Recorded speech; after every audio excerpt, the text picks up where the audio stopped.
30 let je bilo delo na vodah zanemarjeno. Po letu 90 praktično uničeno, na nulo.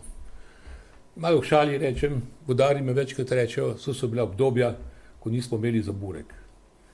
Takrat se je ta gradbena operativa, tudi sistemske, zadeve, ukinile. Upravljanje je bilo praktično v višini nekaj milijonov, 2, 3, 5, kasneje so uspeli priti do 15-30 milijonov maksimalno. Mi imamo vse reke zanemarjene. Če bi imeli mi vzdrževanje redno, bi bile struge prazne in bi bil, posledice kakršnih takih ujm bistveno manjši. To, kar smo mogli mi zdaj narediti, je, da ko smo povečali obseg na 10-krat ali več v nekaterih delih, smo poskušali maksimalno izrabiti vse razpoložljive, resurse.